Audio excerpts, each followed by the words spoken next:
जय हिंद, जय भारत, जय संविधान।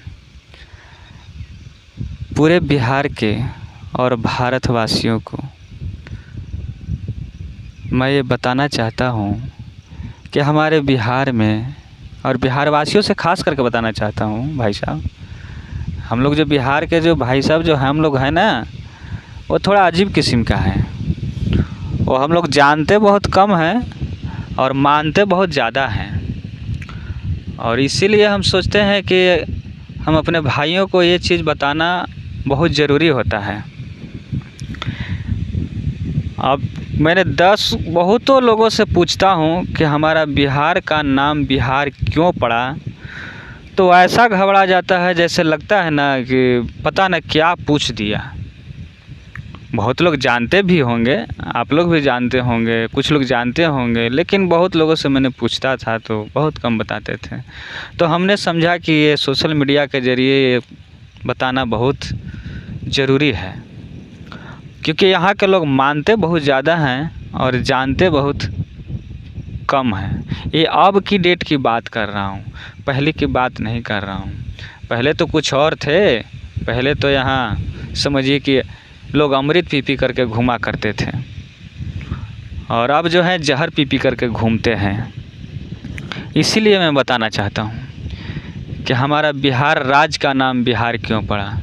देखिए भाई साहब, बिहार जो है वो भारत के पूर्व भाग में स्थित एक विशेष राज्य है। ऐतिहासिक दृष्टिकोण से जो है भारत का सबसे बड़ा केंद्र है बिहार, या फिर ऐसा कहना गलत नहीं होगा कि बिहार के बिना भारत अधूरा है। चिरांद छपरा से 11 किलोमीटर स्थित सारण जिला का सबसे महत्वपूर्ण पुरातत्व 2000 ईस्वी पूर्व बौद्ध धर्म के लोगों के द्वारा यहाँ बिहार करने के कारण इस राज्य का नाम बिहार पड़ा। और जानते हैं, इसी पावन धरती पर अनेकों संतों का जन्म हुआ। इसी पावन भूमि पर दुनिया के बहुत से हिस्सों के में लोगों पढ़ना लिखना भी नहीं जानते थे। उस समय शिक्षा का सबसे बड़ा केंद्र नालंदा विश्वविद्यालय बिहार की राजधानी पाटलिपुत्र वर्तमान में स्थित था। बिहार ही पावन भूमि पर अशोक, अजातशत्रु, बिंदुसार और अन्य महान राजाओं का जन्म हुआ था। आज़ाद भारत के प्रथम राष्ट्रपति डॉक्टर राजेंद्र प्रसाद का भी जन्म बिहार में ही हुआ था। सिखों के 10वें गुरु गोविंद सिंह का जन्म भी बिहार की राजधानी पटना में ही हुआ था।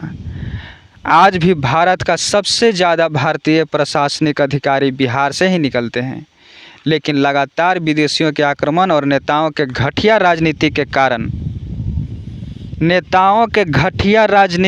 कारण बिहार भारत के सबसे गरीब और पिछड़े राज्यों में से एक हो गया है।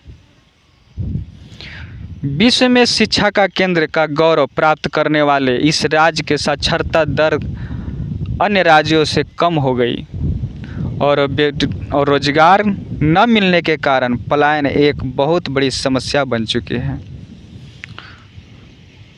भाई साहब, हमारे बिहार के जितने नौजवान दोस्तों हैं, चाहे वो किसी भी धर्म से हो, किसी भी जाति से हो, किसी भी वर्ग से हो, मैं सबको ये नमन करता हुए प्रार्थना करूँगा कि बिहार में ही नहीं पूरे भारतवर्ष में अगर हमारे समाज का अगर सबसे बड़ा कोई जहर है तो वो है जातिवाद।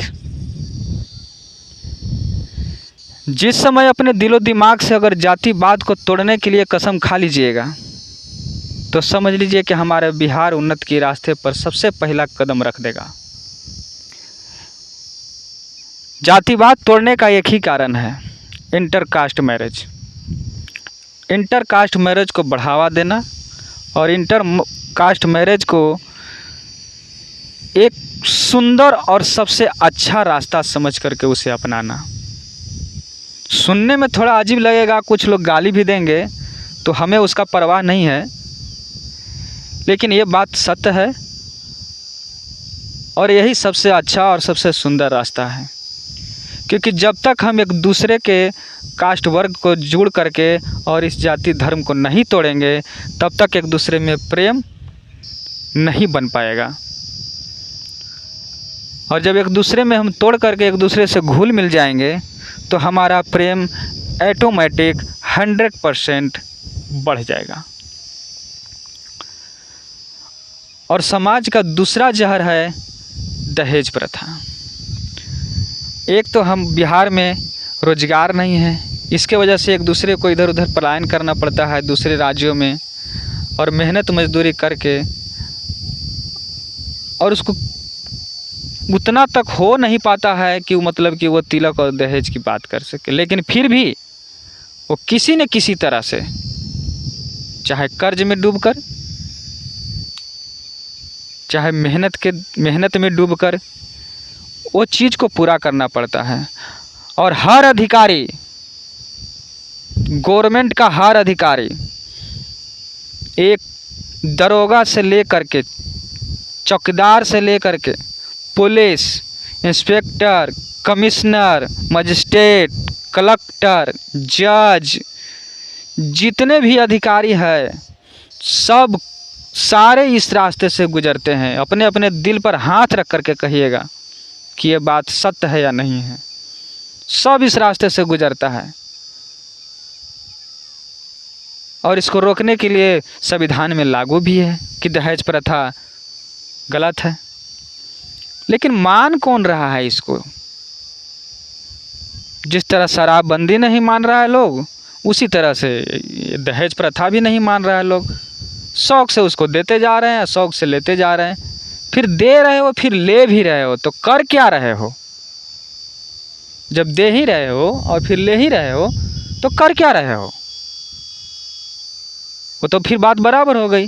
एक बेटी को दिया और 2 बेटों को लिया, कोई 3 बेटी को दिया और 1 बेटे को लिया, 3 बेटियों को दिया और 1 बेटे में पूरा कस के लिया कि ताकि चारों बेटियों का हिसाब किताब जो जितना दिया हो ना वो सब मिल जाए। ये क्या है? ये बुराई का रास्ता नहीं है। ये सबसे बड़ा, ये दूसरा है हमारे समाज का जहर, और पहला है जातिवाद। और सबसे शून्य पॉइंट पर, मतलब सबसे शुरुआत, बिल्कुल सबसे शुरुआत एकदम शून्य से, और वो है पाखंडवाद।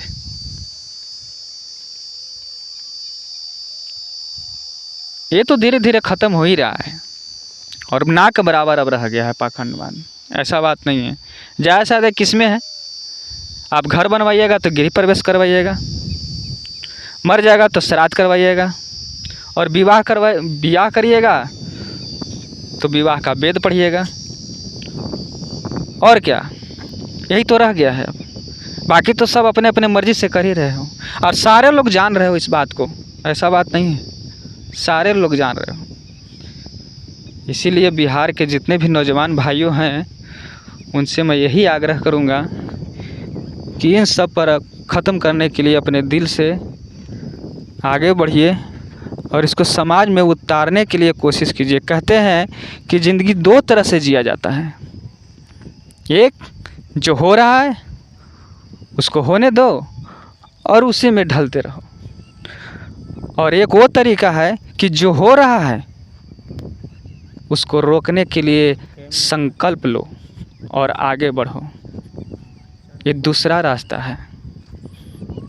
ज़िंदगी भाई 100 साल जीना कोई ज़रूरी नहीं है, लेकिन अगर 4 दिन में या 4 महीने में या 4 साल में अगर कुछ ऐसा कर जाइए कि आपके आस पास पड़ोस में रहने वाले टोले मोहल्ले में वो इतिहास में नाम दर्ज हो सके कि नहीं, उसने एक रूढ़िवादी परंपरा को तोड़ने में सफल हुआ है वो। तो बस आगे जो अब बताएंगे किसी और नए ज्ञान की खोज लेकर के आऊँगा और आपको उससे रूबरू कराऊँगा। बाकी जय भारत, जय संविधान।